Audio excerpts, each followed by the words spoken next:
Hoy, en La Luna con Rami, tenemos a Javier Arrieta, socio fundador de una de las mejores firmas en Colombia de procesos de insolvencia para personas jurídicas y recientemente socio de Renacer Financiero, que se encarga de procesos de insolvencia, pero de persona natural. Javi, amigo, ¿cómo has estado? Muchas gracias, Rami, por esta invitación. Dos mundos distintos, pero que al final se terminan encontrando. Totalmente, es que puede hablarse de insolvencia jurídica, de insolvencia de persona natural, pero terminan siendo las personas con sus problemas que llevan a este mismo.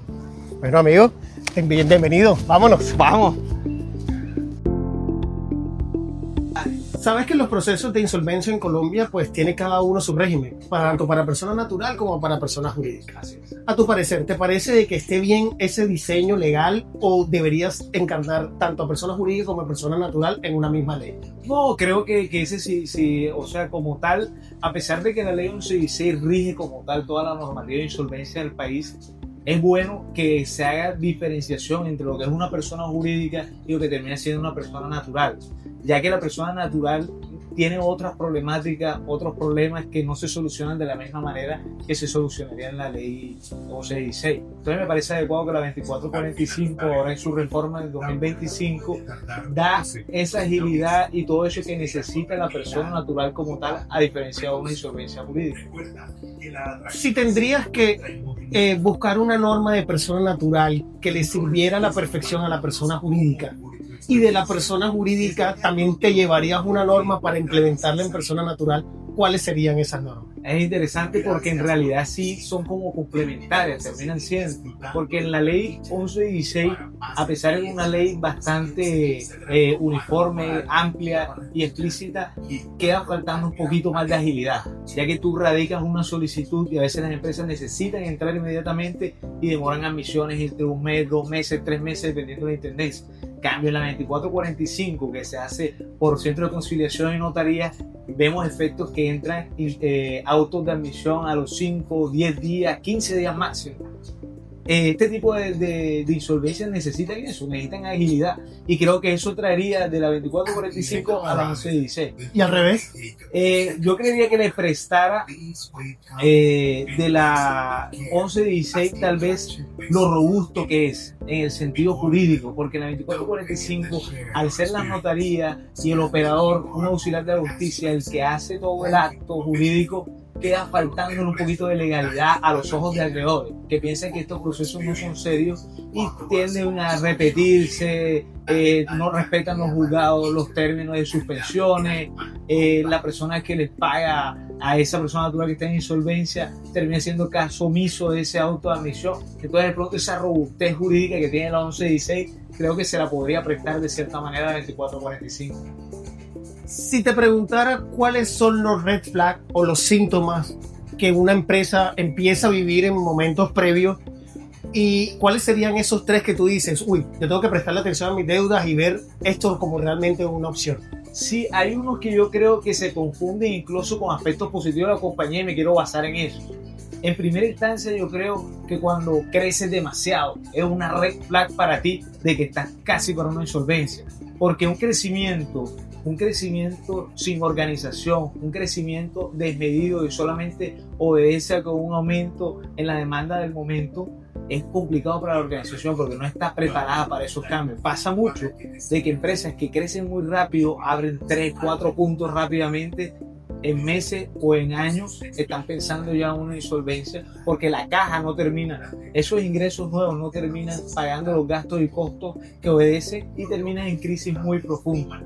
Y otro aspecto que también pienso que es la liquidez. A veces hay negocios muy buenos y en proyectos y demás de que tienes dinero de cuentas por cobrar, pero nunca se vuelve en dinero y flujo efectivo. Entonces tienes cuentas que te van a pagar, que nunca te pagan, pero costos y gastos que están siempre por pagar y están por pagar y nunca las terminas pagando y terminan llevándote a una insolvencia. Entonces creo que esos aspectos son fundamentales. ¿Sientes que en persona jurídica la herramienta como tal, la ley 1116, está cumpliendo con su finalidad y en verdad está reorganizando y a su vez cuidando el crédito que le tomó a ese empresario en su momento?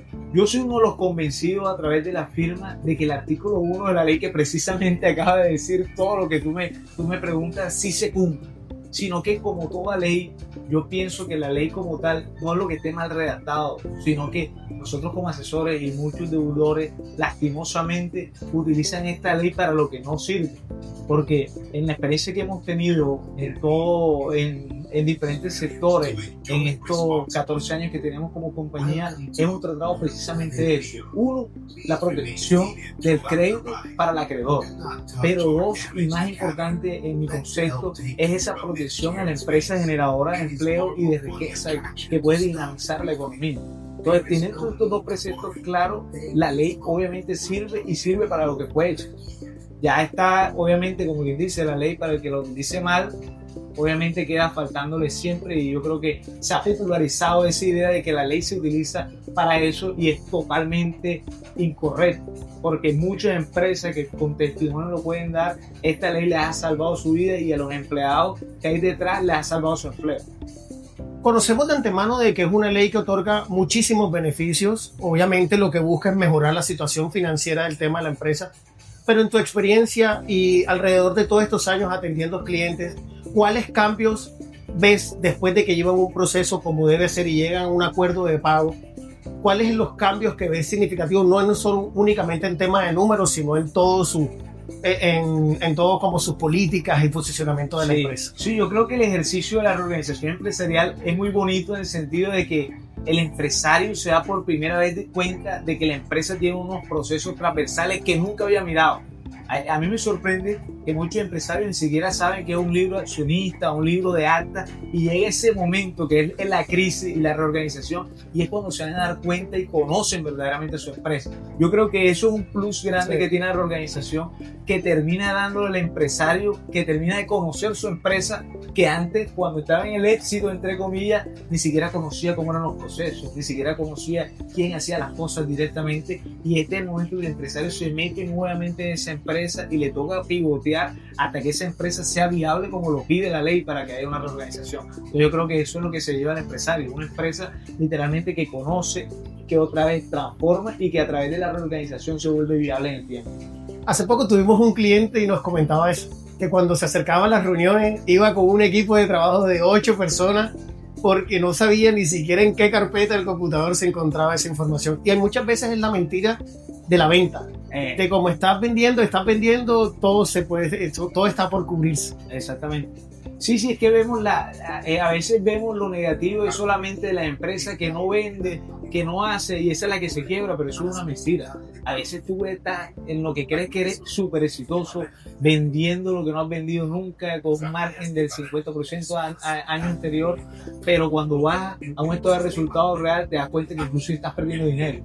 Y ahí cuando te das cuenta que algo está mal, porque obviamente como operación no estás generando utilidad, o estás generando utilidad o un margen operativo, pero llegan los créditos o los préstamos que tiene esa compañía y te está succionando esa utilidad e incluso te está generando una pérdida. Entonces ahí es donde te entierran en la realidad de cuál es el éxito o no de la compañía. Para la gente, ¿conoces de casos de éxitos reales donde una empresa entró en un cese de pago de sus obligaciones, en una inminente quiebra, lograron llegar a una reorganización empresarial y hoy en día los números de esa empresa están en verde? Te pongo un ejemplo que me recuerda a la Luna del Río y se llama Alcaldía Barranquilla. Precededor de la 1116, cuando las 550 entraban personas jurídicas y personas estatales o regímenes públicos, te pongo el ejemplo, Barranquilla fue esa, cesó pago, entró en ley 550 porque no podía pagarle a sus acreedores. Y no sé, tú me dirás cómo era Barranquilla ahora. No, muy bien. De hecho, estamos grabando esta sección en una de las megahoras de la ciudad. Entonces, sí se puede, y como ese te puedo poner miles de ejemplos. Tal vez tú sabes que hay un término de confidencialidad con los clientes y demás, y no puedo dar de pronto tantos nombres, pero te aseguro que en muchos sectores de esta ciudad y en todas las ciudades que he trabajado, Bogotá, Medellín, Bucaramanga, Cúcuta, entre otras, hemos encontrado ese éxito que se cumple obviamente porque la idea de esta ley es llegar a un acuerdo y ese acuerdo cumplirlo en el tiempo. Ese acuerdo puede llevar 10 años y esa empresa tiene que pagar esos 10 años para salir de la reorganización, pero el hecho de que tenga los ingresos para pagar ese acuerdo y seguir generando empleo, ya eso es un éxito total. ¿Cuál es tu punto de vista acerca de la posición de los bancos, que por lo general la mayoría de los acreedores son entidades financieras, con respecto a la ley de 1116? Bueno, tú sabes que complementario al 1116 también hay algo que se llama ley de garantías, Sí. y los bancos se han venido blindando un poco con las formas que prestan. Yo entiendo alguna posición del banco porque queremos poner el banco como el malo del paseo, pero el banco cumple con prestarte un dinero que se supone que debe tener una rentabilidad en la empresa para que se devuelva al banco. Pasado eso, obviamente, ya cuando no tienes para pagarle, el banco se vuelve el malo porque te está cobrando una obligación que se supone que tú ibas a pagar. Las formas son debatibles porque, a veces el banco se le pasa mucho de que a veces es mejor hacer acuerdos como este y ver que la gente pueda pagar en el tiempo o hacer un acuerdo de pago y no entrar en una ley como esta sería más beneficioso. Pero son políticas bancarias que establecen a veces directivos y ni siquiera de pronto el banco, el mismo que te hace ese préstamo a ti, que es el gerente del banco, quisiera que fuera de otra forma. Entonces, en ese orden de ideas, este es como una paridad, la reorganización hace como una paridad para poder negociar una vez, obviamente incumpla, porque si tú pagaras el crédito, no necesitarías esta herramienta, pero se supone que tienes el derecho a equivocarte y ese derecho es tener esta oportunidad de poder renegociar nuevamente con el banco y ver de qué manera sí puedes pagar esa obligación.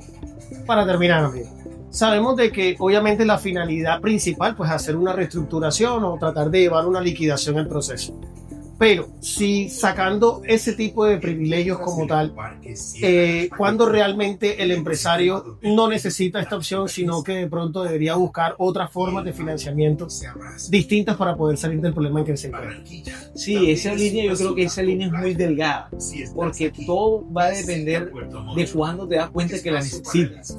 Porque no es lo mismo el empresario que ya está totalmente endeudado y le están cobrando, tiene 120 días de mora, al empresario que ve que puede pasar eso en el futuro. Cuando tú ves que puede pasar eso en el futuro, puedes buscar financiación externa o un socio nuevo y no tendrías necesidad de entrar en este proceso.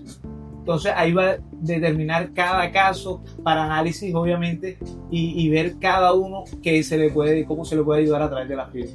Amigo, regálanos porfa un código definiendo código como una verdad, no porque la hayas aprendido, sino porque la viviste, y por mucho que alguien te venga a decir que eso no es así, para ti ya es una convicción.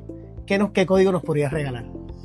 Yo te doy un código, yo creo que es un poco cliché, pero para mí el código universal es Jesucristo. Es el camino, la verdad y la vida en realidad. Y vivir con esa premisa, yo creo que se trata de eso. Ese es el único código que debemos tener todos los seres humanos.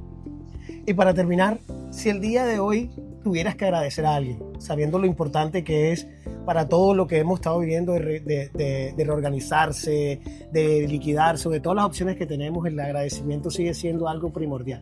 Si el día de hoy tendrías que agradecer a alguien terrenal, ¿quién sería y qué palabras le dirías? Yo creía que el agradecimiento más grande para mí serían mis padres, ambos, mi papá y mi mamá, y le diría, que hicieron perfecto su función como padre, y creo que la crianza fue el fundamento principal en la persona que soy hoy y lo que pienso hoy y lo que puedo hacer por las personas hoy. Ahí lo tienen, Javier Arrieta en La Luna con Rami. Espero que les haya gustado. Gracias, amigo. Gracias por la invitación. No, amigo.